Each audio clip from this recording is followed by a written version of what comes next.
అందరికీ స్వాగతం. ఈరోజు మనం చాలా ఆసక్తికరమైన, ఇంకా చెప్పాలంటే ప్రతి ఒక్కరికి అవసరమైన ఒక అంశం గురించి మాట్లాడుకోబోతున్నాం. మన కళ్ల ముందే ఏదైనా నేరం జరుగుతుంటే మనం చూస్తూ ఉండిపోవాలా, లేక జోక్యం చేసుకునే అధికారం చట్టం మనకు ఏమైనా ఇచ్చిందా? ఈ ప్రశ్నలకు సమాధానమిచ్చే ఒక పవర్ఫుల్ సెక్షన్ గురించి ఈ విశ్లేషణలో తెలుసుకుందాం. ఒక్కసారి ఆలోచించండి.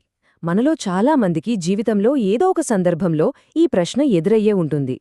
పక్కింట్లో గొడవ, రోడ్డుమీద గొడవ, ఇలాంటివి చూసినప్పుడు మనం ఏం చెయ్యాలి, ఏం చెయ్యగలం అనే ఒక డైలమాలో పడిపోతాం.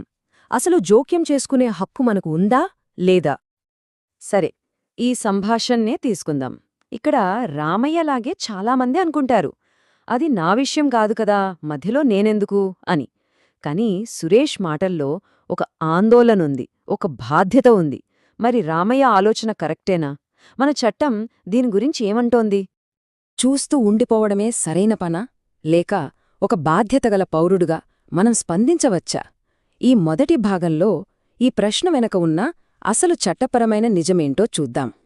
ఇందాక రామయ్య అడిగిన ప్రశ్నకు చట్టం చాలా సూటిగా, బలంగా ఒక సమాధానమిస్తుంది. అదే భారతీయ న్యాయ సంహితలోని సెక్షన్ 35. ఇది మనందరికీ ఉన్న ప్రైవేట్ డిఫెన్స్ హక్కు, అంటే ఆత్మరక్షణ హక్కు గురించి చాలా వివరంగా మాట్లాడుతుంది. ఇప్పుడు చూడండి, ఈ స్లైడ్లో ఉన్న డెఫినేషన్ ఎంత స్పష్టంగా ఉందో. ఇది చాలా పవర్ఫుల్ విషయం. ఈ హక్కు కేవలం మనల్ని మనం కాపాడుకోవడానికే పరిమితం కాదు, ఇది మన చుట్టూ ఉన్న ఇతరుల రక్షణకు కూడా వర్తిస్తుంది.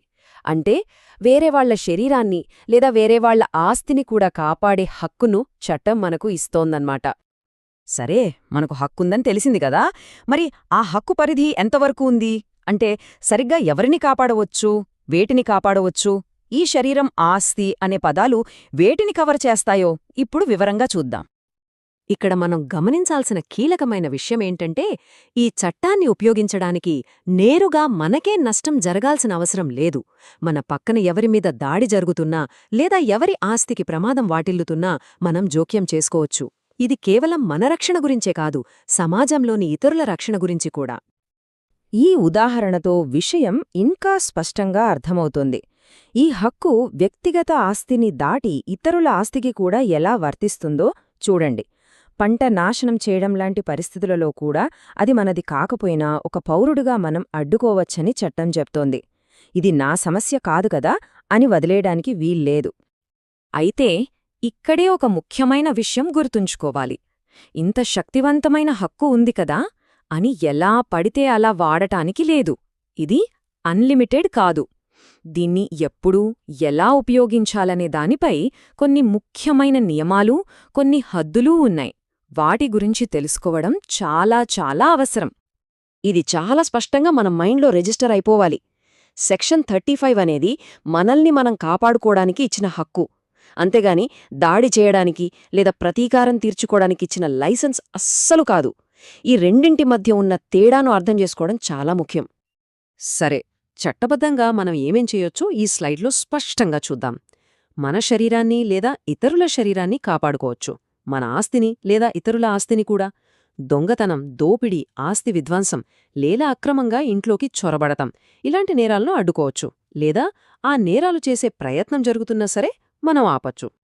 అదే సమయంలో ఈ లిమిట్స్ కూడా చాలా కీలకం. ఈ హక్కును పగ, ప్రతీకారం కోసం అస్సలు వాడకూడదు.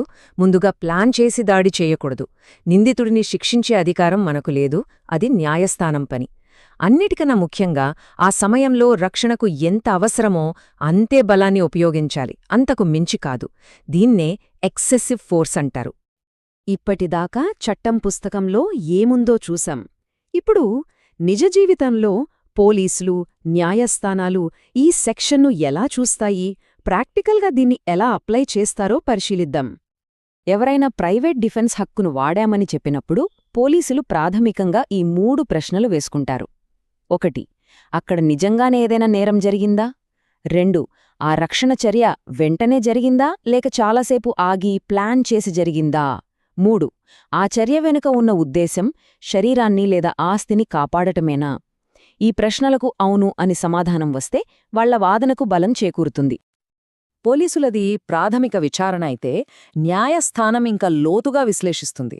కేవలం ఆ ఒక్క సంఘటననే కాకుండా మొత్తం సందర్భాన్ని పరిగణనలోకి తీసుకుంటుంది. సెక్షన్ 35తో పాటు దానికున్న పరిమితులను కూడా చూస్తుంది.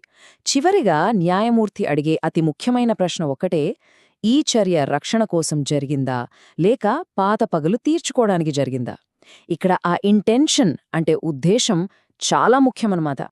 ఇక ముగింపుకు వచ్చేస్తున్నాం. ఈ విశ్లేషణ అంతా పౌరుల సాధికారత, వారి బాధ్యత గురించే. చట్టం మన చేతుల్లో ఒక సాధనాన్ని పెట్టింది. దాన్ని సరైన రీతిలో ఉపయోగించాల్సిన బాధ్యత, విచక్షణ మనపైనే ఉంది. ఈ చివరి సంభాషణ మనం ఇప్పటిదాకా నేర్చుకున్నదాని సారాంశంలాంటిది. చట్టం మనకు ఇతరుల ప్రాణాలను, ఆస్తులను కాపాడే అధికారాన్ని ఇస్తోంది. స్పష్టమైన పరిమితులలో ఒక చురుకైన, బాధ్యతాయుతమైన పౌరుడిగా ఉండటానికి మనల్ని ప్రోత్సహిస్తోంది. మరి ఈ శక్తివంతమైన చట్టపరమైన హక్కు గురించి తెలుసుకున్న తర్వాత ఒక పౌరుడిగా మన బాధ్యత మరింత పెరిగినట్లనిపించటం లేదా? ఈ ప్రశ్నతో మిమ్మల్ని వదిలేస్తున్నాను. ఒక్కసారి ఆలోచించండి.